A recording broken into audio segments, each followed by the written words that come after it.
Well, howdy folks, and welcome back to the racetrack.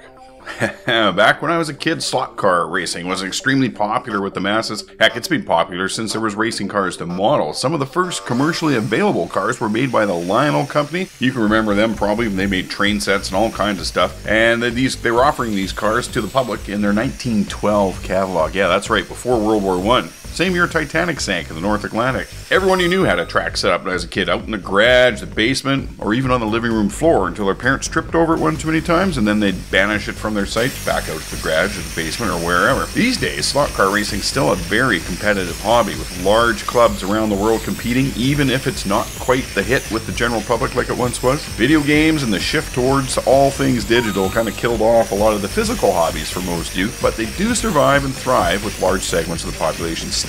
So, one day I was cruising Steam, as I often do, looking at new games coming out or in early access, and I stumbled on PRA Games' virtual slot cars. I was instantly intrigued. This didn't look like your typical racing game. It looked like a serious attempt to capture the slot car racing experience, right down to the sounds of the cars on the track, and of course the inevitable wipeouts, the clackety-clack of your plastic car bodies and everything. And for only $10.99 Canadian, I didn't even think twice before I pulled out my wallet. This is more of a simulation actually than a game, if you want it to be. The store has infinite number of parts to customize your cars infinitely, from tires and rims to car bodies and chassis setups, even different motors and gear selections, so you can tweak your car and have a setup for each track if you want to. Speaking of tracks, it comes with a large selection of tracks modeled after real-world venues, but it also comes with an excellent track editor for you to create your own masterpieces. All the different car parts and track pieces you buy in the store with in-game currency. There are no microtransactions that I've found so far requiring you to whip out your wallet for a pay-to-win scenario.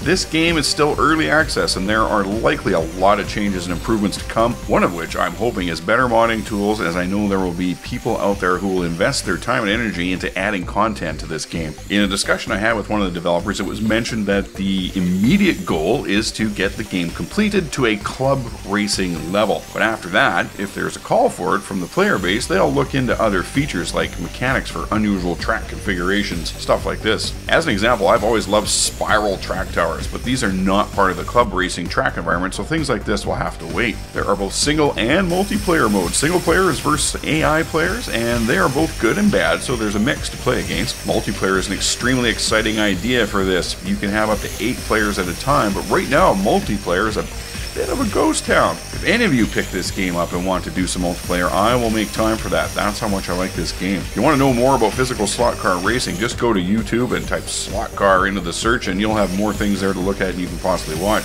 Well folks, I hope you have enjoyed today's video. I hope you will pick this game up so we can do some awesome multiplayer racing. Take care. I'll catch you next time.